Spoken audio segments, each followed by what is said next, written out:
no celular do Nunes e o Guilherme, ele mesmo aceitou o desafio pela própria internet e as assessorias de empresas se falaram, de imprensa se falaram e a gente está aqui agora. Qual que é o intuito? O intuito é, com muito respeito, fazer como se fosse realmente uma entrevista para contratar uma pessoa para ser gerente de um negócio. Gerente da capital mais poderosa do Brasil. E depois eu vou explicar para vocês. Quero já em instantes chamar o candidato que aceitou prontamente, né, que é o Guilherme Boulos, e a gente vai começar uma sabatina aqui nesses próximos minutos com ele. Caso o prefeito Ricardo Nunes, que já está com o link, né, o time dele está com o link, resolva entrar, eu acho que a audiência vai estar boa aí, as pessoas... Hã?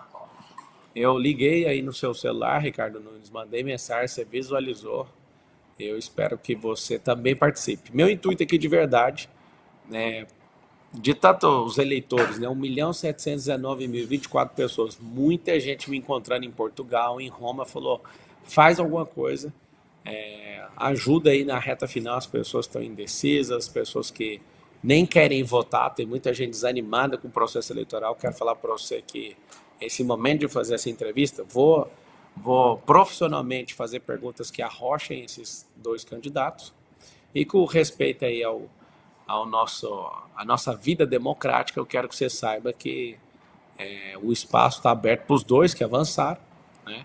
E as perguntas já vão começar.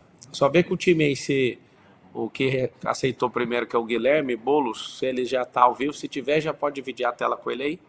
Guilherme Boulos, seja bem-vindo à entrevista aí para a Prefeitura de São Paulo.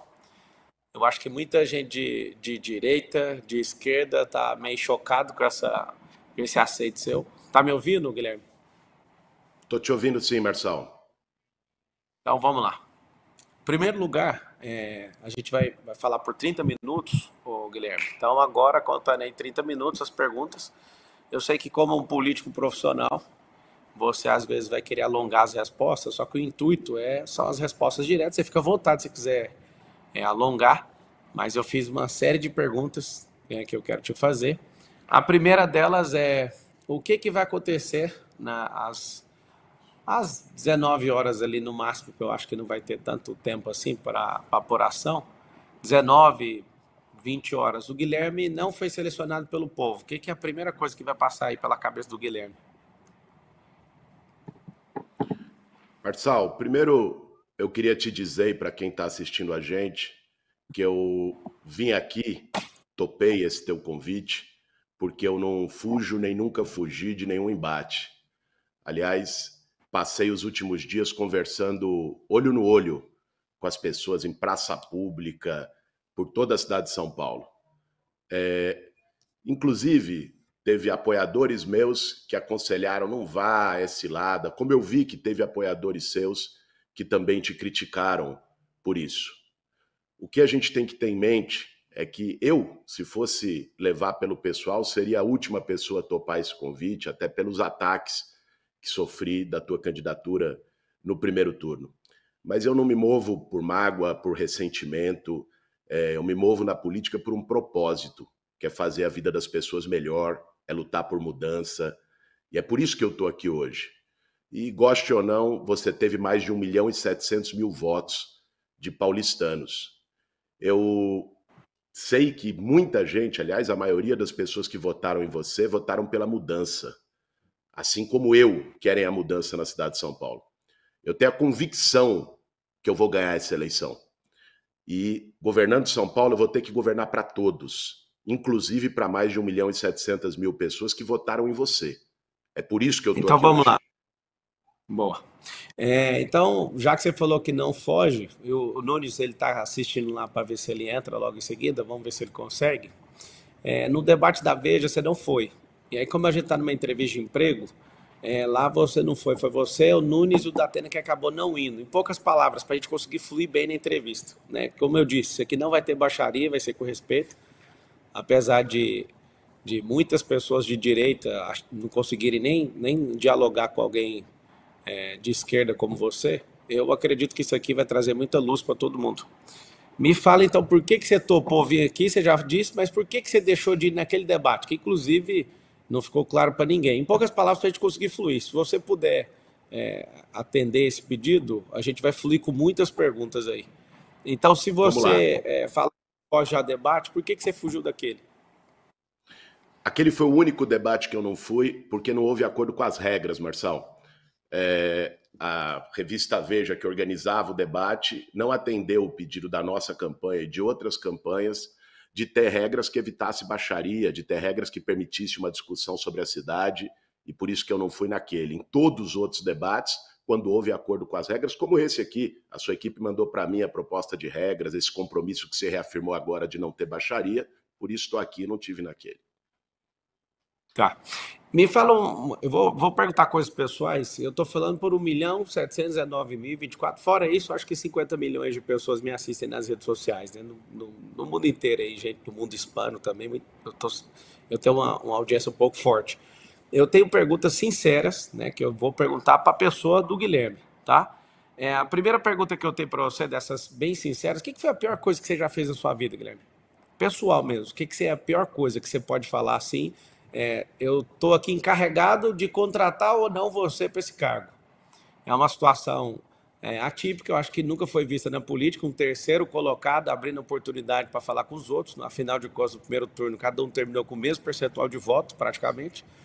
E parabéns pela coragem, né? Porque você vir aqui é bem corajoso. Eu espero que o Nunes também tenha essa coragem logo em seguida e está aberto aí para ele. O que é a pior coisa que o Nunes já fez como pessoa? O Cara, Boulos. que o Nunes já fez, O é Boulos. difícil dizer, porque foram muitas Não, coisas não. ruins que ele já fez na vida. Mas, não, eu entendi tua pergunta. Cara, eu não me arrependo, Marçal, de nada do que eu fiz na minha vida. Eu tive um caminho de tocar desde moleque para lutar pelas pessoas que mais precisam, sair da casa dos meus pais, que são médicos, fui lutar junto com as pessoas que não têm casa, com as pessoas sem teto. Sei que muita gente questiona essa história, mas se pesquisarem vão ver. Eu nunca me acovardei, sempre lutei com as pessoas que mais precisavam. Eu não me arrependo de nada do que eu fiz, cara. Por isso teria dificuldade de te dizer a pior coisa que eu já fiz na vida, porque não tenho nenhum grande arrependimento em relação à trajetória que eu segui, que foi sempre de acordo com a minha consciência. Tá, então significa que se você fizer uma coisa que os paulistanos não aprovam, você não vai arrepender, então. Você vai ser um tipo de político que, se conseguir governar São Paulo, você não vai arrepender das coisas que você faz, então. Não, cara, se eu cometer erros na gestão pública, né, certamente eu me arrependerei desses erros. O que eu estou te dizendo é que eu não tenho arrependimento do que eu fiz até agora na minha trajetória, tanto na minha vida pessoal como na minha vida política. A primeira vez que você direcionou a palavra para mim foi no Conselho de Ética. Você arrepende, por exemplo, de ter aceitado o convite de ser relator naquele negócio do peculato lá na Câmara do Janones? Porque, como relator, você acabou deixando ele passar. Mas, pelo menos até aceitado o convite, você não precisaria ter aceitado. Você arrepende de ter aceitado o convite ali na conjuntura, na pré-candidatura para ser prefeito, candidato a prefeito de São Paulo? Eu não me arrependo, eu acho que você me dá a oportunidade de falar um pouco sobre esse caso. Cara, ali você sabe que no Conselho de Ética houve um sorteio. Não fui eu que fui atrás do caso e tal. Eu fui sorteado para poder relatar o caso. E fui ver o caso e estudar os precedentes no Conselho de Ética. E você tinha ali, no Conselho da Câmara, vários casos de deputados que cometeram uma série de crimes, ou eram suspeitos de uma série de crimes, e que não foram sequer julgados pelo Conselho de Ética, porque isso aconteceu antes do mandato parlamentar atual, antes da atual legislatura. Então, se esse era o critério do Conselho de Ética para vários outros casos, pau que bate em Chico tem que bater em Francisco, não pode ter diferenciação. Ali eu não absolvi o Janones. Ali o que eu disse é que o Conselho de Ética tinha um critério para poder julgar as pessoas e que esse critério que foi utilizado para outros deputados tinha que ser utilizado também no caso do Janones. E repeti naquele dia e sempre que fui perguntado o seguinte: rachadinha para mim é crime. Se a Polícia Federal constatar que o Janones cometeu rachadinha, que ele seja preso, assim como qualquer outro caso de rachadinha, como o do Flávio Bolsonaro, que é investigado por isso. Eu não passo pano para ninguém, Marcão. Emissão das provas lá, a pergunta foi a questão de, mesmo sendo sorteado, você poderia falar não, né? E a relatoria cair para outro deputado. Deixa eu te fazer outra pergunta. O que seria de São Paulo e do Brasil se não tivesse as empresas? Você sabe responder isso nesse processo seletivo aqui? Claro. Veja só. Vamos tirar de empresa. O que seria o Estado, São Paulo, e o que seria o Brasil? Veja só, cara, a gente vive num país capitalista.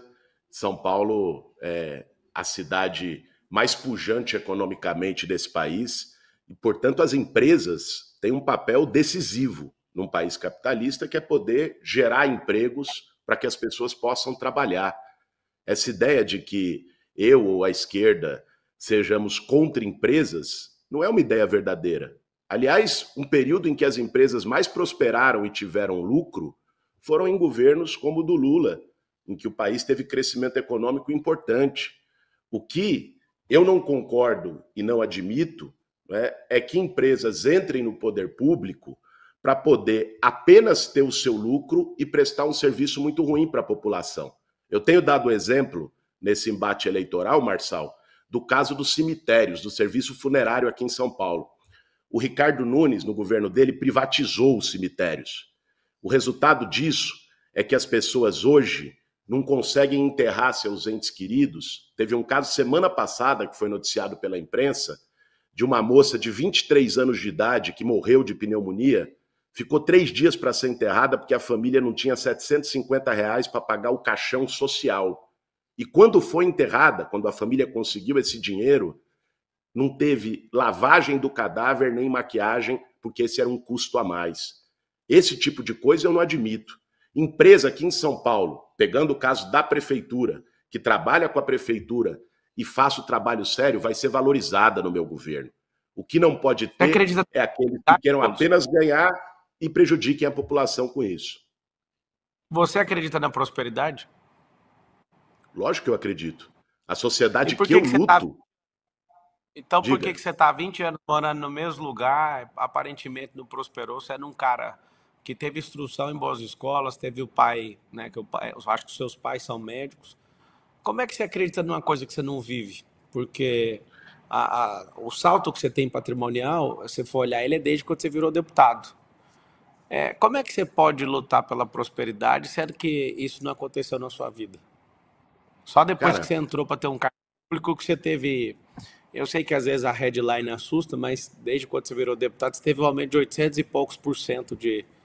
Segundo notícia, né? Eu não conheço o patrimônio, mas segundo notícia... Posso. Se você me permitir dar o tempo até de explicar isso aí, eu acho que as pessoas vão poder entender melhor, né? Mais do que uma headline. Vê só, eu trabalhei minha vida toda como professor. Antes de me formar, já estava no último ano da faculdade de filosofia, fui dar aula numa escola estadual chamada Maria Auxiliadora e desde então trabalhei como professor nos últimos 20 e tantos anos. Professor, cara, é uma profissão que não dá dinheiro. É uma profissão que você faz por vocação, por acreditar. Eu me considero uma pessoa próspera trabalhando como professor, porque fazia o que eu gostava, porque nunca passei necessidade, a minha família nunca passou necessidade, sempre pude ter um padrão de vida compatível com o que eu ganho, né? Então, a prosperidade, Marçal, para mim, não é apenas os cifrões que as pessoas têm na conta bancária, né? Eu acho que as pessoas que entendem prosperar dessa forma têm todo o direito. O que eu defendo, e estou na política também para isso, é para que todo mundo possa prosperar, cada um do seu jeito. Eu me considero uma pessoa próspera. Me considero uma pessoa próspera porque, para mim, diferente de muitas famílias em São Paulo, não falta nada. Minhas filhas nunca tiveram nenhuma carência e sempre vivi do meu trabalho. Sobre essa coisa do aumento patrimonial, a headline só esconde o seguinte: a minha casa, que é essa aqui de onde eu estou fazendo a nossa live, a nossa sabatina, ela não estava no meu nome. Isso não tem nada a ver com o meu trabalho como deputado federal. E eu transferi ela para o meu nome no final do ano passado. é dividido, do meu nome e da minha esposa. E, portanto, declarei no meu imposto de renda um patrimônio que não estava no meu nome e passou a estar no meu nome. Esse foi o meu aumento patrimonial do que se diz, né? Não tem a ver com o meu salário de deputado, que eu sigo usando como usava o meu salário de professor para poder sustentar minha família. Então você concorda que o empreendedorismo liberta as pessoas? Eu concordo que as pessoas que sigam pelo caminho de empreender e consigam prosperar do seu jeito precisam ser valorizadas pelo Estado e pela prefeitura. A prefeitura não pode aparecer para quem empreende só para cobrar boleto, como acontece hoje. Pergunte, eu tenho conversado com muitos pequenos comerciantes, tenho conversado com muitos jovens empreendedores da periferia, e hoje a prefeitura aparece mais para dificultar a vida dele do que para dar um empurrãozinho. Né? Eu, como prefeito de São Paulo, já assumi vários compromissos, Marçal. Um deles será criar a agência municipal de crédito, com juro subsidiado, para poder ajudar esse empreendedor a ter um empurrãozinho, a poder seguir o seu trabalho. Outro deles é criar o Acredita Mulher, para poder ajudar a mulher, a manicure, a esteticista, a salgadeira, a poder tocar o seu trabalho. Né? A prefeitura não vai aparecer só para cobrar boleto, como é hoje na gestão do Ricardo Nunes. Vai aparecer para Então, ajudar. como é a empresa? Porque se você concordou que o empreendedorismo liberta, a gente precisa libertar o povo. Né? Quem quer ser funcionário público, que seja funcionário público. Quem quiser ser funcionário privado, que seja funcionário. Mas o que mais gera imposto, o que mais gera emprego, o que mais gera inovação, o que mais gera crescimento num país é empresa. Não é um empresário. Empresário é a pessoa que tem CPF e que vai lá e arruma um CNPJ para pôr nas costas. Né? Parece que é até uma vantagem o cara, mas na verdade a maior parte das empresas não tem nem lucro no Brasil. E o cara sofre para fazer. Eu quero, nesse recrutamento e seleção, saber o seguinte: você realmente acredita que o governo tem que estimular o trabalhador a virar empreendedor? Sim ou não? Marçal, aquele trabalhador que queira virar empreendedor, o governo tem que dar oportunidade para ele. Não tenha dúvida disso. Agora eu vou te dar um exemplo muito objetivo. Você falou de empresas. Teve uma coisa que tanto eu, como você, como a Tabata, com as nossas diferenças ideológicas, defendemos no primeiro turno. Coisa que o meu adversário agora não fez. Que foi levar empregos para a periferia. Né? Já tinha na minha proposta, no meu programa de governo, a prefeitura dar incentivos para empresas poderem gerar empregos na periferia para o trabalhador. Pega um exemplo. Você tem hoje uma concentração de empregos na região central. Você vai lá na Barra Funda, que é o distrito que tem mais emprego por habitante, tem 700 empregos para 100 moradores. Você vai lá em Cidade Tiradentes, que é o que menos tem 3 empregos para 100 moradores. Mais de 2 milhões de pessoas saem todo dia de manhã da Zona Leste para ir para o centro trabalhar. Eu tive conversando com vários empresários ao longo dessa campanha. Um deles foi o setor de call center. Sabe o que eles falaram para mim, Marção?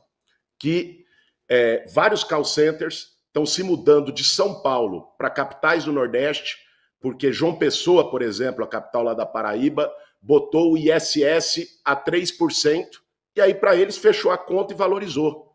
Eu perguntei para eles, se eu botar o ISS a 3% em Cidade Tiradentes, ou no Grajaú, no Itaim Paulista, vocês vão? Eles falaram na hora. Para mim é muito mais fácil mudar a operação para um outro bairro do que mudar para um outro estado. Então, uma das coisas que está no meu programa de governo é aproximar o emprego de onde moram as pessoas. E para fazer isso, não basta a iniciativa pública, é dar incentivo para que o empresário, seja com ISS, seja com IPTU, que são os impostos que a prefeitura tem, dá o incentivo para que esse empresário possa se estabelecer lá. Ele não vai por caridade, ele vai pelo ganho dele. E se a prefeitura der esse incentivo, ele vai. E é isso que eu vou fazer como prefeito de São Paulo. Porque não ganha só o empresário, ganha o trabalhador que não vai ficar 2 horas no ônibus lotado, atravessando a cidade, vai poder trabalhar perto de casa. Então eu, como prefeito, a partir de 1º de janeiro do ano que vem, não vou ter nenhum problema para trabalhar em conjunto, em parceria, com aqueles empresários que queiram também contribuir para o bem da cidade. Esse é meu propósito. Ó, o pessoal que está assistindo, aperta o like aí, chama o Nunes, inclusive. Eu acho que a única coisa que o político tem medo de verdade é do povo. Então chama o Nunes, que a minha intenção aqui é entrevistar no mesmo nível que eu estou entrevistando o Guilherme. Para vocês que às vezes estão furiosos aí comigo, o Marçal não está batendo no Guilherme. Eu fiz de tudo da campanha.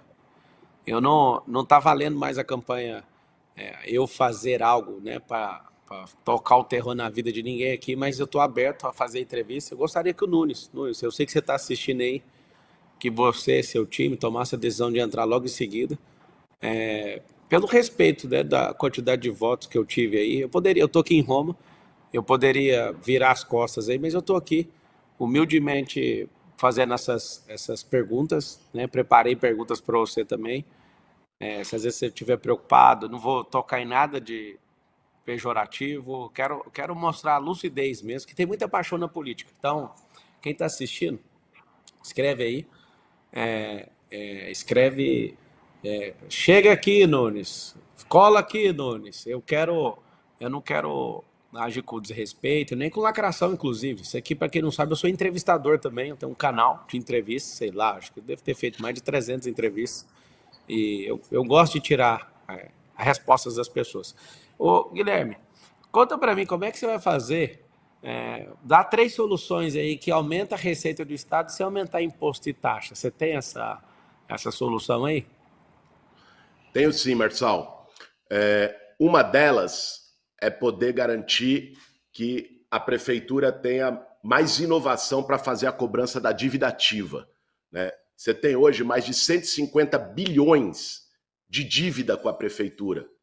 E você tem poucos procuradores da Fazenda da prefeitura fazendo a cobrança dessas dívidas. Você pode implementar métodos como outras metrópoles do mundo têm, inclusive com o uso de inteligência artificial, para poder facilitar a cobrança dessas dívidas e a prefeitura ter isso sem aumentar R$ 1 de taxa. Uma outra coisa que é importante é melhorar a qualidade do gasto público, cara. São Paulo hoje não precisa aumentar imposto, não. O orçamento é de 112 bilhões de reais. É o maior orçamento da história da cidade. O problema não é falta de dinheiro, é falta de prefeito, falta de planejamento. Se você direcionar melhor o gasto público, você consegue garantir que a política pública seja eficiente na ponta, a saúde seja melhor, a educação seja melhor, o transporte seja melhor, sem que Tá, mas custe a isso solução que você R$ 1 deu, no bolso de ninguém a mais. E tem, só se a me solução permite que a você terceira deu, coisa, você me perguntou 3, só falar da mas é porque você terceira que eu acho fala que é muito importante. a terceira, só para te corrigir, que você vai ter que falar mais 2, se for o caso. A primeira que você falou de cobrar dívida ativa, a dívida é imposto atrasado. Então, não é uma solução de gerar receita para o Estado sem imposto. A dívida ativa, 150 bilhões que você informou, é dívida que está atrasada. Eu entendi que é uma solução para fazer isso, mas continua sendo o imposto. Se você quiser trazer mais algum. Vamos lá, não, só para a gente corrigir, isso aqui não significa aumentar imposto, né? É uma dívida que já está inscrita, que não cabe ao prefeito que entrar, o prefeito nem poderia falar essa dívida não existe mais. É um passivo que já está lá por determinações legais e cabe à prefeitura cobrar. Agora, a terceira coisa, eu acho que ela é a mais importante, Marçal, é não desviar dinheiro público, cara. Hoje nós temos na prefeitura de São Paulo alguém cheio de suspeitas. Máfia de creche. Teve, cara, uma coisa que eu não acreditei quando eu vi foi a das armadilhas da dengue. Pode parecer pouco para as pessoas. A armadilha de mosquito da dengue, Pedir um favor, mas, ô Guilherme, vamos manter o nível aqui. Eu foco as perguntas, eu estou te entrevistando. Não entra nesse jogo, que eu posso te fazer mais perguntas e aí, para manter o nível aí do que a gente combinou, né? Focar no seu perfil, para você, o povo te contratar ou não. Eu sei que às mas vezes claro, cara, mas você já está. falar que eu não vou fazer corrupção e vou combater a corrupção dentro da prefeitura é a principal resposta de como fazer o gasto público ir para o lugar certo, a prefeitura ter dinheiro para fazer as coisas sem mexer R$ 1 no bolso das pessoas. É importante ter isso em mente. Isso não é baixar o nível, não, é trazer fatos para o nosso debate. Fatos que, inclusive, E são públicos e sempre, divulgados, né? sempre o cargo também tem que receber porrada e tudo, mas a proposta dessa entrevista não é essa. Me dá só a ideia brilhante, porque até agora eu não percebi a ideia do gerar receita sem mexer com o imposto. Tem essa solução ou não? Cara, não existe bala de prata em caixa público, não. Existem medidas que têm que ser tomadas para melhorar aquilo que já tem. E eu citei para você 3 medidas que melhorem. Agora, é importante, Marçal, porque esse diálogo é entre nós dois aqui, mas como você colocou no início da tua fala, esse diálogo também é com mais de 1.700.000 pessoas que apostaram em você, que votaram em você no primeiro turno. E eu sei que muitas dessas pessoas estão cogitando no próximo domingo votar no Ricardo Nunes, até por razões ideológicas e tudo mais. Mas é importante que essas pessoas que estão assistindo a gente agora ou vão assistir a gente depois saibam que se fizerem isso, vão estar votando em alguém, cara, que é um covarde, que foge de discussão, que foge de debate, que fugiu de estar aqui, que fugiu de perguntas incômodas como essa ao longo de toda a campanha, feitas não só por mim, feitas por você, feitas pela Tabata, feitas pelo Datena, feita por outros candidatos. Então é importante as pessoas terem isso em mente quando forem para a urna no domingo, né? O que você responde de imediato para as pessoas que estão falando que você está copiando aí o estilo do Pablo Marçal? Eu vi algumas notícias, eu tenho um clipe aqui que desde primeiro deixa eu ver, acho que é 1º de abril, já saíram 80 mil notícias, aí fica recebendo o tempo inteiro, eu vi lá, Boulos está copiando as ideias do Marçal. O que você tem a responder sobre isso? Cara, teve uma ideia sua que eu admiti publicamente na campanha e assumi que foi das escolas olímpicas. Sabe por quê, cara? Porque eu não tenho nenhum problema em reconhecer uma ideia boa do meu adversário se ele for adversário político. Isso é ter cabeça pequena. Por exemplo, o Ricardo Nunes, inclusive, acertou numa ideia. Foi uma das poucas coisas boas que ele fez no governo, foi o da faixa azul de motocicleta. E me perguntaram no debate, um jornalista perguntou, você estava lá, o que eu faria? Eu falei, eu vou manter e vou ampliar. Porque eu não tenho nenhum problema em reconhecer ideia boa e não vou ficar com birrinha, porque é a ideia é do adversário. Agora, quando falam em dialogar com esse eleitor, em posições que você tinha, nós temos que lembrar uma coisa, Marçal. Quem votou em você no primeiro turno, votou porque não estava satisfeito com a cidade como está. Votou para mudar. E eu entendo a indignação do eleitor que votou em você. Do cara que queria, falou, pô, esse sistema podre que vem desde o Dória, vamos mudar, o Centrão. O que eu estou enfrentando nesse segundo turno é essa mesma turma. O Centrão se juntou para tentar impedir a mudança em São Paulo, que está representada aqui pelos 50 no domingo que vem. É isso que está em jogo. Uma parte da imprensa entendeu, nesse diálogo que eu estou fazendo com o seu eleitor e com a cidade como um todo, uma parte da imprensa entendeu isso como repetição de método e tal. Mas tem uma coisa muito comum. Eu defendo a mudança e quem votou em você também votou defendendo a mudança em São Paulo. O que é que essa rejeição sua é absurda? O que você acha que é? Umas 2, 3 coisas que bate na cabeça do paulistano e o paulistano fala assim, não dá para engolir esse cara. Cara, rejeição, ela tem a ver com duas coisas. Tanto a minha quanto a tua, também no primeiro turno. Rejeição tem a ver com tomar lado, e eu nunca tive medo de tomar lado. As pessoas podem me criticar pelo que for. Podem concordar ou discordar das minhas ideias, mas elas sabem quais são as minhas ideias. Eu nunca fiquei em cima de muro, nunca fiquei escondendo, tendo duas palavras. Então, isso é parte da rejeição. Quando você toma lado, toma partido, você ganha de um lado partidários que concordam com você e você ganha do outro lado haters, pessoas que não gostam de você. Isso é da vida, é da política, de quem não vai conforme o vento. Sabe quem tem menos rejeição no Brasil? É o Centrão, porque nunca toma lado e está em todos os barcos. Agora, a rejeição tem a ver com uma outra coisa também, Marçal, que é muita mentira que contam. Né? Quando me atacam de todos os lados, né, inventando mentiras sobre a minha trajetória, sobre as minhas posições, sobre a minha vida pessoal, nem sempre a verdade chega com a mesma velocidade que a mentira. Eu tive esses dias, cara, dialogando com muita gente na cidade inteira. Né? Indo para regiões, dormi na Brasilândia na segunda, depois no Grajaú na terça, em São Mateus na quarta, e fui conversando com as pessoas na rua. Fiz um exercício que não era, sabe, campanha e tal. Era ir lá, chegar na frente da casa da senhora, chegar na praça pública, abordar, ouvir coisa que eu gostava e que eu não gostava.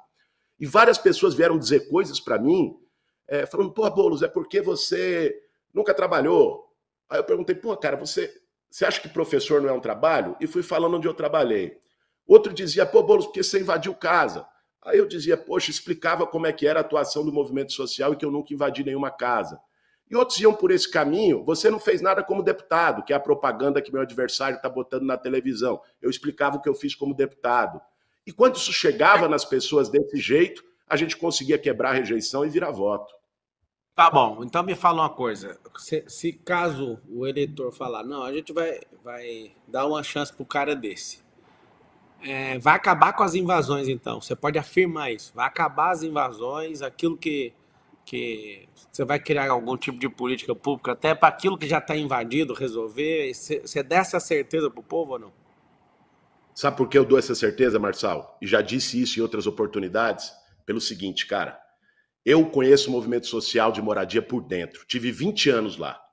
Movimento social de moradia só faz ocupação de terreno abandonado, e é importante dizer, não é invadir casa de ninguém, é terreno que está ilegal e por aí vai. Só faz isso quando não tem política habitacional, cara. Eu vou fazer o maior programa de moradia da história dessa cidade. Isso é compromisso meu de vida, não é conversa de campanha. É o que eu fiz minha vida toda. E aí não vai ter ocupação quando você tem o governo trabalhando para ter moradia. Outra coisa importante que você trouxe é das áreas que já estão ocupadas. Cara, periferia, e não é só aqui em São Paulo, não. Periferia no Brasil todo, como o Estado, e aqui eu estou falando o Estado em geral, tá? Governo federal, estadual, municipal. Ao longo da história, poucas vezes teve política de moradia. Pega São Paulo, você teve uma imigração de nordestinos, de gente de várias partes do país, foram se estabelecendo. Vim aqui atraído pela ideia de oportunidade, de ter emprego, de melhorar a vida. Essas pessoas não tinham uma política, elas iam lá, fazendo favela, construindo loteamento irregular. Isso está há muitos anos. Você tem que ter uma política de regularização. E eu vou fazer um programa de regularização fundiária inovador para dar o título de propriedade para essa pessoa, para garantir que é dela, essa pessoa que investiu. Agora tem um último ponto disso, só se me permite, tem um último ponto disso que eu queria mencionar. Para depois, eu vou ser eleito prefeito de São Paulo, para depois você não me cobrar, né, nessa coisa de invasão. Tem um tipo de invasão que tem acontecido em São Paulo e que não tem nada a ver com o movimento social. Essa eu vou ter que combater duro. É invasão de loteamento clandestino ligado ao tráfico de droga nas periferias da cidade. Que os caras vão lá, invadem, desmatam, exploram a pessoa que está lá, o necessitado, a família, vende o lote, ganha dinheiro com isso. E está acontecendo hoje debaixo do nariz do prefeito, inclusive com esquema na fiscalização de subprefeitura. Essa aí, cara, bandido que usa o sofrimento do povo para ganhar dinheiro, esses, se vierem no meu governo fazer isso, não vai ser a mamata que tem sido do Nunes, não. Nós vamos para cima. Educação financeira nas escolas. Aqui na Europa, mais de 70% das pessoas investem, que aprende finanças desde pequeno. Nos Estados Unidos é mais de 50%. No Brasil é menos de 3% do Brasil é investidor. Me explica que tara que é essa que a esquerda, a extrema esquerda tem de não deixar, sempre reprovar, tanto no parlamento como nas assembleias legislativas, nas câmaras municipais, essa questão do ensino financeiro. Você vai apoiar isso? Ensino financeiro na escola pública, para as pessoas ganharem independência? Sem papinho Cara, de política. Resposta... Eu não tenho nenhum problema com educação financeira dentro do currículo escolar. Nenhum problema. Né? Nós temos que ver qual é a idade certa para entrar isso, porque a prefeitura cuida desde a creche até o 9º ano. O ensino médio, você sabe, é responsabilidade do Estado. Então, você ter matérias como educação financeira, você ter matérias curriculares como educação ambiental, que é muito importante, ensinar a meninada a fazer reciclagem de lixo, que São Paulo hoje enterra 98% do seu lixo, a partir da escola, para levar isso para sua família em casa. Eu não tenho nenhum problema da gente abrir o currículo e ligar o currículo mais com a vida das pessoas. Hoje, eu como professor vivi isso. O aluno, cara, tem um currículo muito fechadinho ali, que quando ele sai do muro da escola, ele não vai usar mais da metade daquilo que ele aprendeu. Né? É um currículo muito ossificado, muito que não foi alterado. Eu defendo mudanças curriculares para ligar o currículo da escola, que a criança e o jovem aprende na escola, com a vida que ele vive lá fora.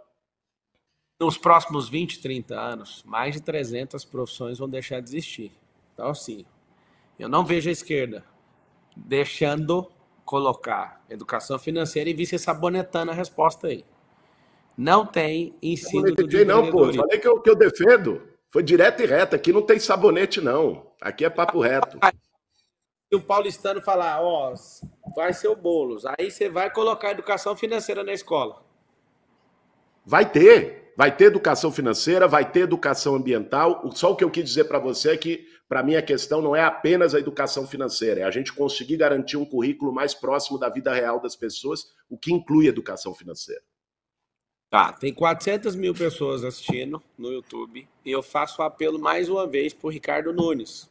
Vou conduzir a entrevista, que eu sou entrevistador, né? Eu tenho meu programa Marçal Talks, já entrevistei mais de 300 pessoas, sem contar podcast e tudo. Deixa eu te falar. Nunes, assim como uma pesquisa fala que você está com a maior parte do eleitorado que votou em mim, eu acredito que você não poderia virar as costas para as pessoas aqui. Vou tratar com o maior respeito. Tem gente indignada aqui. Por que que você não chama ele de Boles? Porque eu fiz um compromisso de tratar com extremo respeito todos os entrevistados aqui. Talvez esse momento seja um momento histórico na democracia brasileira, onde, de fato, né, a esquerda e a direita. Eu sou direita, esse cara é de esquerda, e eu estou aqui e propus um debate aberto. Na verdade, não é um debate, senão eu ia estar quebrando, mostrando carteira de trabalho para ele, fazendo um monte de coisa. Isso aqui é uma sabatina e eu estou na situação de entrevistador. Eu sei que às vezes é difícil algumas pessoas entenderem isso, só que eu senti de contribuir, né, nessa reta final.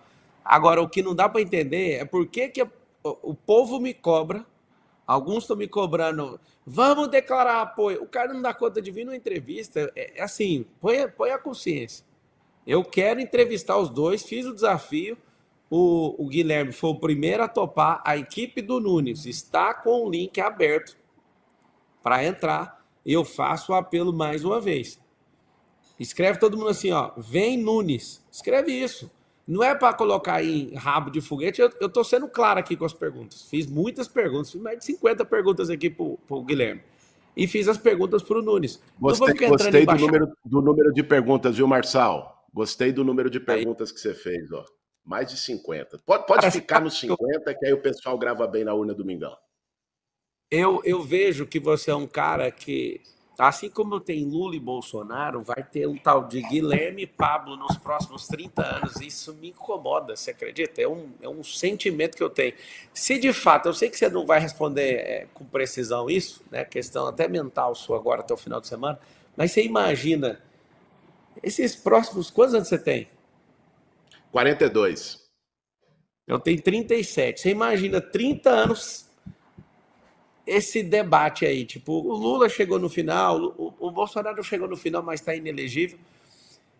Você já pensou que o cara que. Eu estou na condição de entrevistador, tá bom? Vou tirar uma vantagem dela aqui. Você já pensou em disputar a eleição de governo, de presidente da República, assim, com um cara de direitas, que vai te atormentar a vida inteira ou não? Os próximos 30 anos? Já chegou a pensar isso ou não? Marçal, deixa eu te falar uma coisa, cara. Aqui tem uma expressão que a gente usa em São Paulo, que é uma expressão de nordestino. Minha mãe é paraibana e me ensinou ela desde criança. Eu não sou filho de pai assustado. Quando você diz um negócio desse, é que você tá pronto para qualquer embate. Adversário a gente não escolhe, cara, na campanha, na vida, aparece. E a gente tem que estar preparado para fazer um debate qualificado com qualquer adversário, independente das circunstâncias. Você estava falando agora do pessoal que está, até teus apoiadores que estão questionando. Cara, o que eu recebi de questionamento de apoiador meu? Pô, o Marçal inventou lá o do falso, o Marçal fez isso, acusou aquilo. Eu sei. Só que é o seguinte, cara, eu sou movido por propósito. Eu não estou na política para ganhar dinheiro, eu não estou na política para ter privilégio, eu não estou na política pela ânsia do poder, pelo poder. Eu estou na política porque eu acho que é um instrumento que a gente tem. Por mais podre que sejam muitos dos que estão na política, para mudar a sociedade. Quando você está numa batalha dessa, de missão, de propósito, você vai em frente, cara. Você não escolhe adversário, não. Nem o de agora, nem o dos próximos 30 anos. É assim que tem que ser. Né? É assim que eu acredito, é assim que eu ajo, desde que eu entrei na política. Pessoas em uma palavra. Eu vou te falar o nome da pessoa, você vai definir em uma palavra. Bolsonaro. Cara, Bolsonaro foi um péssimo presidente para o Brasil. Um cara que zombou das pessoas na pandemia, isso é imperdoável. Fernando Henrique Cardoso. Cara, foi um cara que eu, moleque no movimento estudantil, fiz oposição a ele, né? Porque não representa as ideias que eu acredito. Né? Mas foi um cara que nos embates depois, pelo menos, ficou ao lado da democracia no Brasil? Fernando Collor. Um ladrão de marca maior. Dilma Rousseff. Dilma Rousseff, uma mulher corajosa, né, que enfrentou desde tortura na ditadura militar a depois todos os ataques que sofreu no governo. E Jesus Cristo.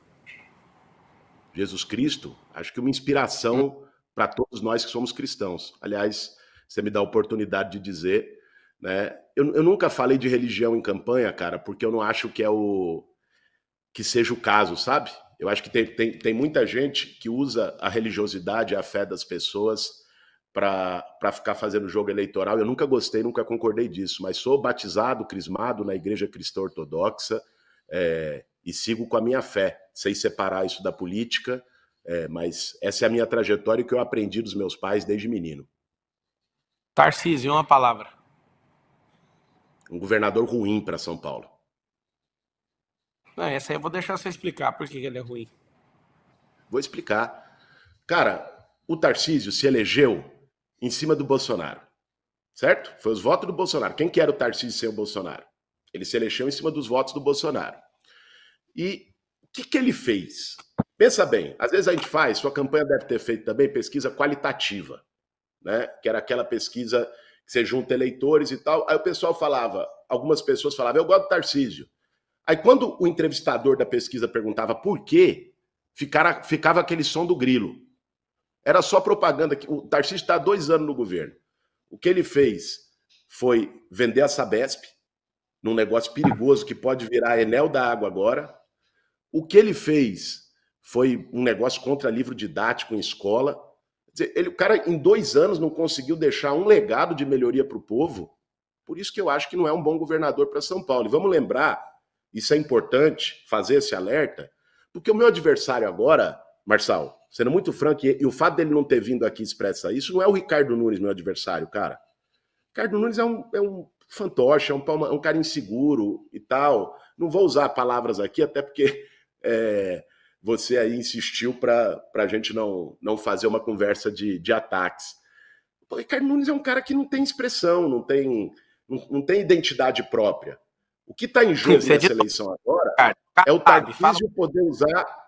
Só completar esse raciocínio, o que está em jogo nessa eleição é o Tarcísio usar a cidade como trampolim, botando um fantoche aqui, para ele largar o governo e ser candidato a presidente. É essa turma que eu estou enfrentando. Pode ficar tranquilo que eu vou estar lá candidato.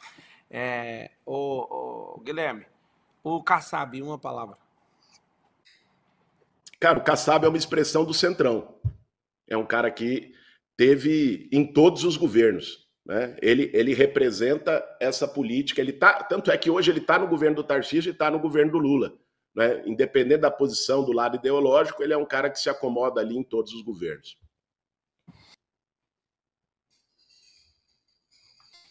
Eu faço o apelo aqui mais uma vez.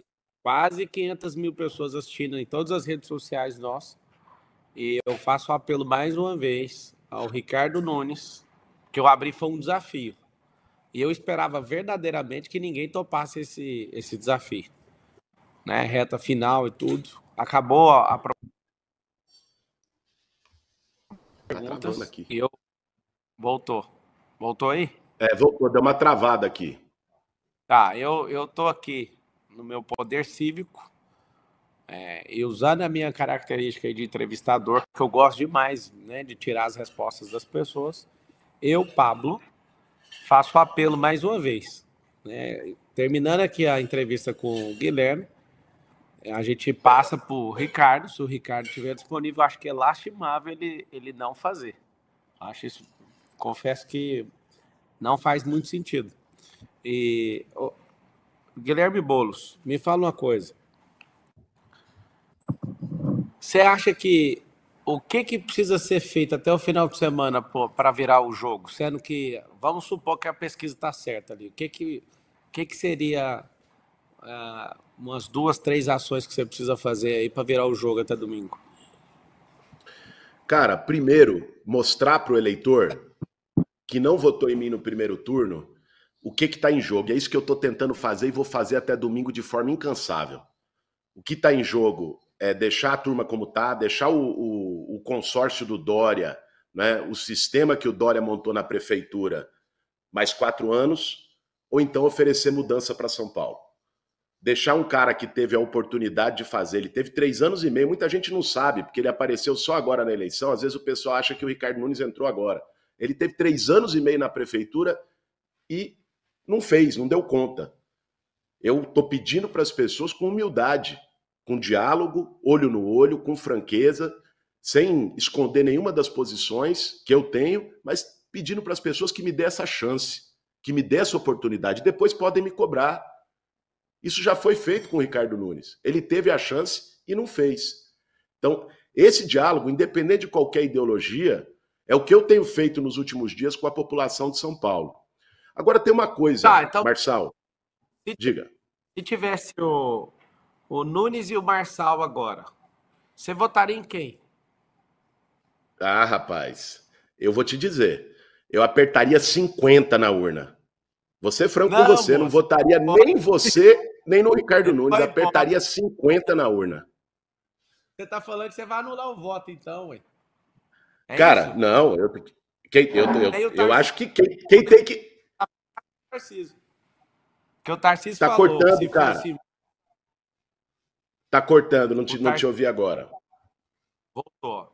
Você tá assim, você tá lado a lado então com o Tarcísio, porque o Tarcísio falou o seguinte na Jovem Pan: se desse Boulos e Marçal, você votaria em quem? Aí o Tarcísio falou assim, ó, votaria nulo. Então você tá falando que se tivesse Nunes e Marçal, você votaria nulo também? Apertaria 50 com gosto. E eu acho que Nulo. essa é uma. Eu votaria nulo. E eu acho que mas essa é uma resposta, Marçal. Vamos falar aqui de maneira franca. Essa é uma resposta que hoje você tem que dar. Eu sei que é você que está me sabatinando, mas quem está no segundo turno hoje sou eu e o Nunes.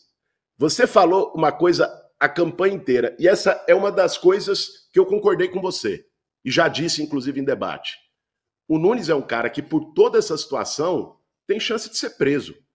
Você votaria num cara que tem chance de ser preso?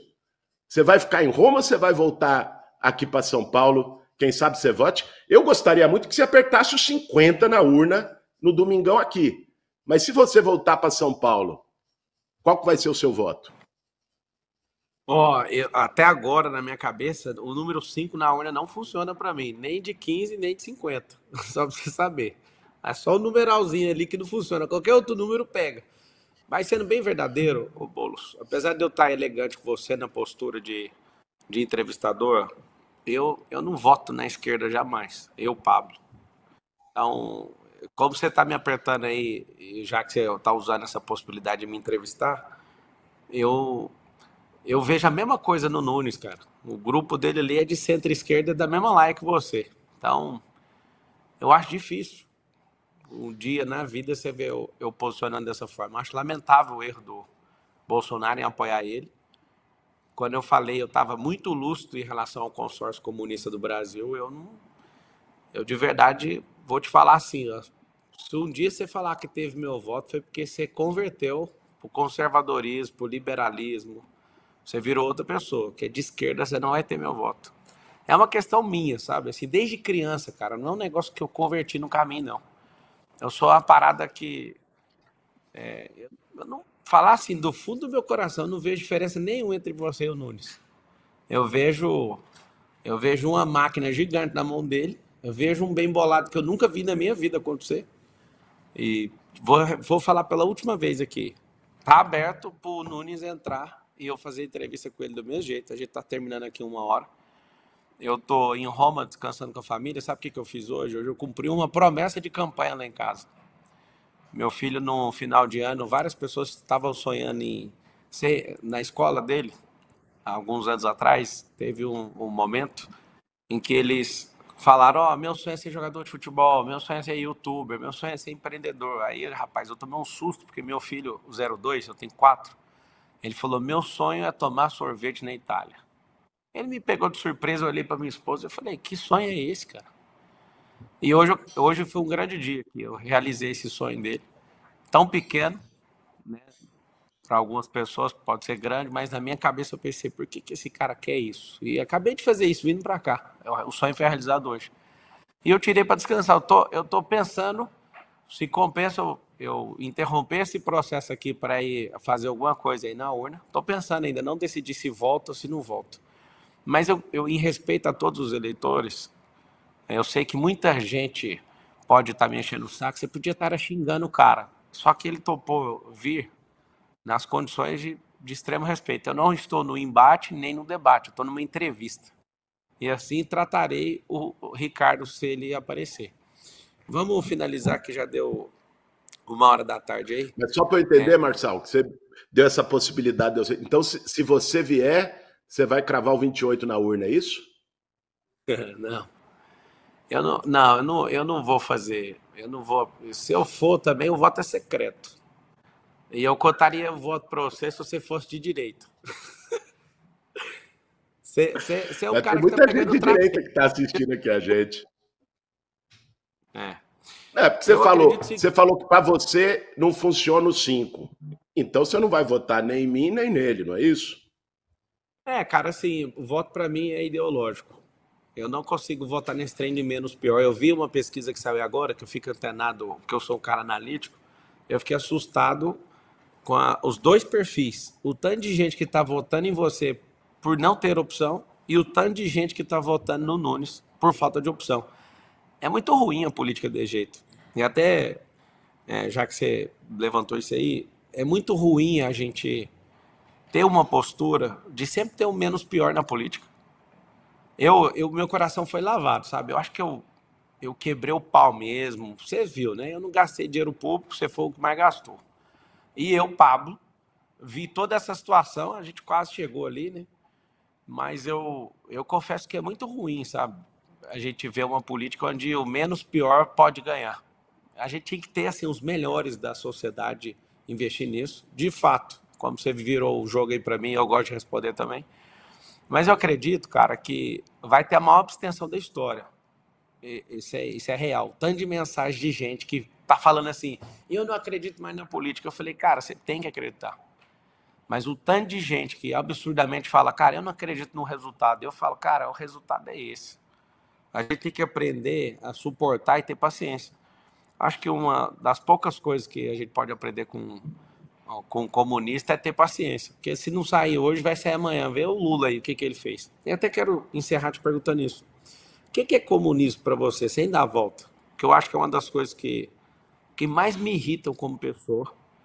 Eu tenho 64 livros publicados e um deles é sobre a destruição do marxismo cultural. Eu não sou esses caras malucos que ficam inventando loucura, eu sou um cara bem lúcido no assunto. Eu queria ouvir de verdade de você. O que é comunismo na sua cabeça? Marçal, sabe o que eu defendo? E o que me faz levantar da cama todo dia é defender uma cidade, uma sociedade com oportunidade igual para todo mundo, cara. Que todo mundo tenha as mesmas oportunidades. Não quer dizer que todo mundo vai chegar no mesmo lugar, mas que seja oferecida a mesma oportunidade para quem mora em Paraisópolis e no Morumbi. A mesma. Eu acho que esse é o papel do poder público. E é isso que eu defendo, é isso que me move. Cara, uma coisa que independente de você ser de esquerda ou de direita, Marçal, tem coisas na política que são humanas, que é você ter coração. Não dá para aceitar que você tenha, na cidade mais rica do Brasil, 80 mil pessoas morando na rua, cara. Aí você pode dizer, pô, não, mas porque essa pessoa fracassou, não trabalhou, não quis, não seguiu. Não é isso não, cara. Tem gente ali que nunca teve uma oportunidade de vida, nunca teve ninguém para dar um empurrãozinho para ela. É depois apontar o dedo. Você acha que você consegue zerar isso? Cara, eu vou zerar a população de rua na cidade de São Paulo. Esse é um compromisso. Isso para mim não está nem em discussão. Eu vou resolver o problema da população de rua. Sabe por quê? Porque eu convivi com essas pessoas 20 anos, eu sei o que elas pensam e eu sei como fazer.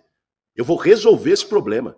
Depois de 4 anos, se tiver gente morando na rua em São Paulo, você pode pegar esse vídeo que eu estou falando aqui e dizer, ó, Boulos é mentiroso, tá fora, não sei o quê, nunca mais participa de nada, porque eu vou resolver esse problema na cidade de São Paulo.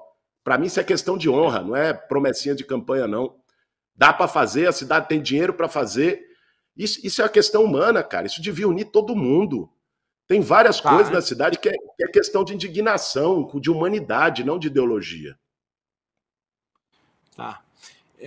Você defende tanto habitação, você fez algum projeto de habitação como deputado? Você colocou dinheiro de emenda sua como em algum projeto de habitação?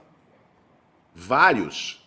Eu fui vice-presidente da comissão do Minha Casa Minha Vida, que retomou o maior programa habitacional do Brasil. Foi aprovado 12 emendas minhas nesse programa. Eu gostaria de dizer que eram 50 emendas, para lembrar o número de domingo, mas foram 12. 12 emendas que foram aprovadas. Uma delas, de que dá um dinheiro a mais para a construtora que fizer o empreendimento do Minha Casa Minha Vida perto de local de emprego e onde tem mais serviço público. Porque muitas vezes só faz habitação popular no meio do nada, largado, jogado, onde a pessoa, para ir para uma padaria, para ir para um posto de saúde, demora 1 hora. Outra, ambiental, de dar mais dinheiro para a construtora que consiga fazer um projeto que tenha placa solar, esgoto ecológico, que seja um projeto mais sustentável. Outra, que é um ponto importante nessa eleição em São Paulo, que é dar prioridade para mulheres vítimas de violência. No Minha Casa Minha Vida, já tinha prioridade para quem está em área de risco, população de rua, pessoas com deficiência. Eu incluí mulheres vítimas de violência, porque às vezes a mulher sofre violência e não sai da casa do agressor com os filhos porque ela não tem para onde ir. Então, elas vão ser prioridade a partir de agora no Minha Casa Minha Vida e vão ser no meu programa. Isso tudo fui eu que aprovei, Marçal. Como deputado federal, aprovei essas propostas para moradia. E mais 9. Deixa eu te falar, é um negócio que eu sempre quis perguntar para um comunista. O que é Foro de São Paulo? Em poucas palavras, na sua. O Foro de São Paulo foi uma entidade que se formou com vários partidos e organizações de esquerda da América Latina, chama Foro de São Paulo porque a primeira reunião foi em São Paulo, aqui, para discutir a atuação comum, como a direita tem os seus organismos internacionais, o CEPAC, não é? Tem uma conferência aí que a direita faz. É natural, cara, que numa democracia, tanto os partidos de esquerda se juntem para discutir em comum, como os partidos de direita se juntem. Isso é o Foro de São Paulo. Tá bom. Então vamos lá. Liga aí o reloginho para ele fazer as considerações finais. Eu não esperava, eu achei que você não veria. Você topou prontamente pelo Instagram ali, eu vi, minha equipe me mandou. Achei respeitosa, acho que você também achou respeitosa a condução, tô tudo certo? Não, foi respeitosa, não teve nenhum ataque, nenhum desrespeito, nenhum apelido. Discutimos sobre a cidade. Eu vim aqui preparado para isso, Marção. Não espere por isso quando a gente estiver no embate político, disputando alguma coisa, tá? Que fique claro isso. Você joga de um lado, eu jogo do outro. E que a gente... Você não se acostuma com essa nobreza no embate. Isso eu sei perfeitamente. Aliás, se a gente levar essa metáfora para o campo do futebol, eu sou corintiano, você é São Paulino. Mas o problema hoje de São Paulo é o palmeirense que está lá, sentado na cadeira. Então, nunca o Corinthians e o São Paulo, quando entrar em campo, não vão dar tudo para brigar entre um e outro, ou Corinthians e Palmeiras, ou Palmeiras e o São Paulo. Então, eu tenho clareza das nossas diferenças ideológicas e topei vir apesar delas, porque eu não fujo de debate, cara, com ninguém. Não fujo de embate, não fujo de diálogo, e eu acho que isso não é um mérito meu. Isso deveria ser uma obrigação, um dever de qualquer um que está na política. Ser transparente, não por mim, não por você, não pelo Ricardo Nunes, não pelos candidatos, pelas pessoas que vão votar na urna no domingo. Suas considerações finais, manda aí. Vamos lá. Eu quero dialogar agora com você que está assistindo, em especial com essas mais de 1.700.000 pessoas que depositaram seu voto no Pablo Marçal no primeiro turno. Quando você votou indignado com um grupo político, com uma corja, com um sistema, com um centrão que está aí desde o Dória, saibam que é esse sistema que eu estou enfrentando e que está fazendo de tudo, com mentira, com ataque, com grana, não é, para tentar nos derrotar no próximo domingo. O que eles querem é impedir a mudança. E eu acho que quem votou em você, Marçal, há 3 semanas, votou porque acreditava na mudança. O candidato da mudança nesse segundo turno sou eu. Né? Nós representamos a mudança para a cidade de São Paulo para não ficar mais 4 anos com essa turma. Gente, pensa bem. Esquece por um momento a diferença ideológica, o que você pensa de mim, o que não pensa. O cara teve a chance dele e não fez. Ele teve 3 anos e meio. Olha como é que está a cidade. O que eu estou pedindo para você e para todos os eleitores de São Paulo é que me deem uma chance. Depois vocês podem cobrar, depois vocês podem criticar, podem dizer o que vocês acharam, se deu certo, se não deu certo, mas dê essa chance. Dele, a gente já sabe que vai sair. E não se enganem com essa ideia de que é um cara inofensivo. Eu ouvi muito isso, Marçal. Gente dizendo, pô, mas o Boulos, o que pode acontecer? Meio que um medo, sabe? A pessoa quer a mudança, mas fica um pouco receosa, com medo, e acha que o Nunes é um cara inofensivo. Não é, não. Sabe o que aconteceu no Rio de Janeiro quando tinha governador fraco?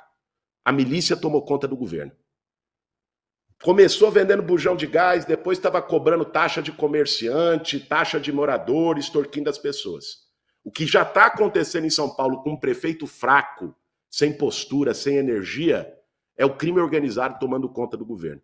O preço pode sair muito mais caro. Então, o apelo que eu faço para vocês é que nesse domingo votem pela mudança na cidade de São Paulo. Votem no 50, né? O Marçal já disse aqui que não vota nem em mim, nem no Nunes, é direito dele e eu respeito. Eu mesmo disse que se fosse o caso dele e do Nunes, eu também não votaria em nenhum dos dois, porque existem diferenças. Mas você, pense bem. O que está em jogo é a possibilidade de mudança na cidade de São Paulo, de derrotar essa turma de Centrão que está governando a cidade, de derrotar esse sistema apodrecido que tomou conta dos contratos, que montou esquema com o nosso dinheiro, e de dar uma oportunidade para São Paulo ter um outro caminho, um caminho que seja para a cidade prosperar, para que você tenha mais oportunidades, para que você possa ir num posto de saúde, porque ninguém te pergunta se é de esquerda ou de direita quando você fica 9 horas esperando na fila de uma UPA. Ninguém te pergunta se é de esquerda ou de direita quando você está num ônibus lotado. Ninguém te pergunta se é de esquerda ou de direita quando não tem remédio no posto. O que eu quero oferecer para a cidade de São Paulo é que o dinheiro nosso que está lá na prefeitura volte para nós da forma como tem que ser. E não fique com meia dúzia de amigos do prefeito. E termino dizendo que a diferença está aqui. De um lado, né, tem alguém que não foge de embate, olho no olho, não foge de debate. Muita gente me aconselhou, como eu disse, a não vir aqui. Eu vim e acho que a gente conseguiu fazer um debate respeitoso, né? Agora, do outro lado está alguém que se acovarda, que foge de responsabilidade, que só decide as coisas em porta fechada, que foge de você. Você que votou no Marçal e está pensando, porra, vou votar no Nunes, saiba que se você fizer isso, você vai estar votando num covarde. Um cara que não se expõe. Imagine 4 anos com esse cara. Por isso... Cortaram o microfone igual no debate. Pode liberar o microfone aí para ele dar tchau pro povo aí. Cortaram o microfone igual na Folha. Tá cortaram meu microfone? Eu não vi, pô. Eu fiquei falando aqui que tava com o microfone cortado. Não. Cortou só o finalzinho. Guilherme, que Deus tenha piedade de São Paulo. Você já sabe que meu voto você não tem. E foi respeitoso, eu já disse aí. Que Deus abençoe São Paulo, que as pessoas estejam iluminadas, que vocês não desanimem na hora de votar. Vou falar mais alguns poucos minutos aqui, que eu vou dar uma aula. Também sou professor, eu tenho uma aula para dar agora em seguida. Já que o Ricardo não vai aparecer, eu vou ligar no celular do prefeito. Se ele não atender, eu e o Guilherme, a gente foi o único candidato da disputa dos 6, 7 primeiros ali que eu nunca chamei no WhatsApp, nunca tive conversa com ele. Isso aqui para mim é novo. Tá entrevistando ele, para vocês entenderem, o Brasil precisa de diálogo, o Brasil precisa de perguntar de fato, né, as pessoas, não precisa ter esse rancor, essa raiva na política. O Boulos, ele já sabe que meu voto não tem, e o Ricardo, por não aparecer, também não tem meu voto, né? Então, eu coloquei algumas condições lá, eu liberei o eleitorado para fazer o que bem entender. Eu não sou dono dos votos, as pessoas confiaram em mim no primeiro turno e elas, né, cuidam da própria vida a ponto de saber o que elas podem fazer. Deus te abençoe aí, tá? O Guilherme Boulos, e a gente finaliza aqui. Eu continuo, então. É o seguinte, é um momento um pouquinho difícil para mim, tá? Eu confesso meu desconforto, bem difícil. Eu sei que vai sair muito corte aí na internet, eu decidi fazer isso, eu vou ligar aqui pro Ricardo. Estamos ao vivo com quase 500 mil pessoas em todas as redes sociais. Vou ligar para ele e se ele não quiser, eu vou finalizar. Vou ligar, estou ligando para o prefeito. Se eu tratei o Guilherme nesse respeito, você também tem que esperar o mesmo respeito. Tá chamando aqui, ó. Não tem o número dele aqui, mas vou mostrar para vocês, ó. Tá ligando aqui, ó. Tá aí a foto do prefeito de São Paulo que quer. Tô chamando aqui agora, ao vivo. Se ele não atender, a minha intenção de fato era colocar todos eles. Como não tá mostrando o número dele, eu tô mostrando aqui, ó. Tá chamando. E o Ricardo não está atendendo. Vou deixar chamar até cair aqui. Então é o seguinte, o que é a minha proposta com isso, esse desafio? Quando eu fiz o desafio, eu tinha certeza que nenhum dos dois iria aceitar. Essa era a minha certeza. Fiquei realmente assombrado quando o Guilherme aceitou. E o Nunes, né, como a equipe estava com acesso, falando entre as assessorias, ele... Aí, ó, tá chamando. Continuo mostrando para vocês aqui que tá chamando, mas não tá indo para lugar nenhum. A grande verdade é o seguinte, que a gente precisa entender. Libera aqui para mim os comentários aqui, eu acho que apagou esse celular, uma outra aqui para mim. Eu quero deixar, avisa aí pessoal do conselheiro que eu já vou entrar. Eu quero deixar claro para todos vocês que estão assistindo que essa é uma guerra. A gente perdeu uma batalha, né? Mas a gente saiu vitorioso, mesmo não alcançando a prefeitura de São Paulo. Eu, de fato, orei muitas vezes para Deus ter piedade. É muito maquinista, é muito bandido, muita gente que está surrupiando o povo através desse método político tradicional. Achei uma situação muito ruim, né, ter terminado dessa forma. E eu quero que todo mundo saiba disso. Todo mundo saiba, né, da minha posição. Eu ainda não decidi, eu estou descansando com a família na Itália. E eu ainda não decidi se eu vou votar no domingo. Eu vi que o presidente Lula acabou caindo aí, ele já falou que não vai. Eu ainda não decidi. Eu estou a talvez 12 horas de distância, não sei, aqui de Roma no Brasil, 12 horas? 5 a mais. Não, 12 horas de voo. 12? Estou a 12 horas de distância. E eu quero deixar claro que tem que ter paciência na política. Não é um negócio que você... Não está ao vivo no Instagram, não? Tá. Deixa eu ver aí. Eu quero... Tá. Quanto? 22? E tem 400 e poucas mil no YouTube e tá em outros aí. Então o Ricardo não atendeu, uma pena. Eu deixo claro aqui que o primeiro dia que eles saíram, né, o Tarcísio está preocupado com a minha candidatura a governo de São Paulo ou à presidência do Brasil, daqui 2 anos. Ele também está preocupado, né, sobre a candidatura, tanto para presidente como para governador. Eles tiveram um orgulho um pouco gigantesco em relação a mim. Eu falei que se pedisse desculpa e consertasse e pegasse algumas propostas, eu apoiaria. E eu quero que vocês não fiquem chateados. Se for para ficar chateado, faça com força, sabe? Eu sou uma pessoa muito tranquila. Eu cheguei sem governador, sem presidente, sem ex-presidente, sem dinheiro público, nenhum padrinho político, só com Deus mesmo, um partido pequeno, e eu consegui chegar ali onde a gente chegou. Então, assim, eu não estou devendo nada para ninguém, a não ser para esses 1.719.024 pessoas. Para você que às vezes pode estar chateado, Pablo, eu votei em você. Eu sei que às vezes você pode estar do jeito que você não quer, mas eu tenho meus princípios. Eu prefiro que você fique chateado e eu não quebre os meus princípios, do que manter todo 1.700.000 pessoas alegres e quebrando meu princípio. Eu não vou quebrar nem a pau. A mesma oportunidade que eu dei para um, eu dei para outro, que foi um desafio, né, foi uma sabatina. Eu gostei muito de ouvir as respostas, e a pessoa, num período eleitoral, ela dá uma mascarada nas respostas, que é normal. Eu entendo. E tá tudo certo. Eu espero que Deus tenha compaixão da cidade de São Paulo, porque eu realmente não acredito em nenhum dos dois. E eu sei que você queria que eu forçasse para falar, vamos fazer tal coisa. Quem vai fazer é o povo. O povo tem maturidade para isso. O povo sempre fez isso. Você vê, a gente ter um presidente até hoje como o Lula, o povo realmente cai em falácia, o povo realmente faz doideira. E eu quero terminar essa transmissão, porque eu vou entrar então, já que o Ricardo não vai assumir essa postura aí de ser entrevistado. Lamento, tá, Ricardo? Você não conseguir entrar. Eu vou terminar, senti de fazer isso. Eu vou terminar fazendo oração pela cidade, né?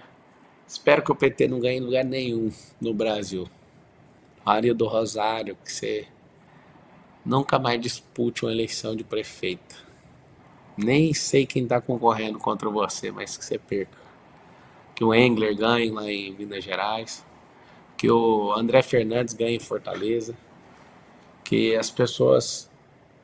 a Cristina... Marca uma live com ela. Essa mulher é braba demais. Como é que ela tá conseguindo firmar ali? Tá na mesma situação que a gente.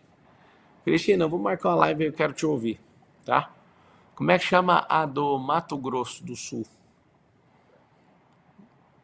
A candidata do Mato Grosso do Sul, que eu falei que iria apoiar ela.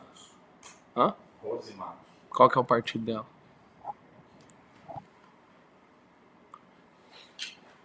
Eu quero terminar fazendo oração pela cidade, né, pelas pessoas que moram aí, porque todo mundo prometeu muita coisa, mas na hora de fazer tá devendo, é ruim. Mas que as pessoas que estão sem moradia consigam as moradias, né, que a gente consiga colocar esporte para as crianças, que a gente consiga dar educação financeira para as crianças e os adolescentes. Ela é do União? Então, ela que tem meu apoio. A Rose, da onde é? Do União Brasil, Campo Grande, Mato Grosso do Sul. Eu vou mandar meu... O Eli mandou aqui também, tá antenado aí. Eu vou mandar aqui meus apoios para as pessoas que querem ter aqui. Em São Paulo, eu vou deixar isso aberto e o povo resolve. Eles foram um pouquinho injustos comigo. Eu não tenho problema de ego, mas é questão de princípio, de honra. Era muito simples resolver isso comigo e não conseguiram resolver, né? Nem o Bolsonaro, nem o Tarcísio, nem o Nunes, nem o Malafaia. Então, que Deus tenha piedade. E agora era bom o Malafaia ajudar pelo menos na oração, porque não gravou nenhum vídeo contra o Boulos, mas contra mim gravou 26 vídeos. Né? Eu achei bom ele fazer isso, porque tudo tem seu tempo. Então vamos terminar. Eu vou chamar a Rose aqui também no WhatsApp para ela entrar na live. Meu prefeito de Barueri, nós já viramos o jogo aí, hein? Barueri tá virado o jogo. Quando eu cheguei na campanha do Gil, tava com 10 pontos atrás, agora o Gil passa na frente. Gil tá aí virando o jogo na cara do gol aí em Barueri. E eu aceitei o desafio para ser secretário, para você ter uma ideia. E eu vou topar porque eu quero ganhar essa experiência, esse traquejo político. E nós vamos nessa. Pai, em nome de Jesus, nós colocamos a cidade de São Paulo na sua presença, as 12 milhões de pessoas que vivem ali, as mais de 20 que trafegam ali naquele lugar. Tenha piedade de nós nesse final de semana. Que o Senhor coloque nos corações dessas pessoas o que elas precisam fazer. Eu sigo com meu coração em paz, seguindo os meus princípios e valores. E eu não me curvo para a pressão de ninguém. Não me curvo para centrão, nem para maquinista, nem para esquerda, nem para ninguém de lugar nenhum. Que o Senhor possa fazer o que o Senhor bem entende nessa cidade. Ela é sua. E que aquele que foi eleito no final de semana possa sentir constrangimento em cumprir tudo o que foi falado. Possa realmente promover a prosperidade das pessoas, possa treinar as crianças de verdade. Que nós possamos ir para um próximo nível como cidade. Nós não aguentamos mais, nós queremos um Brasil livre da miséria, nós queremos um Brasil livre de injustiça, nós queremos um Brasil livre dessa perversidade desenfreada. Nós te pedimos que o Senhor tenha compaixão do nosso povo, nesse final de semana. É isso que eu te peço. Amém. Então, turma, um beijão no coração. É nóis. Deus abençoe você.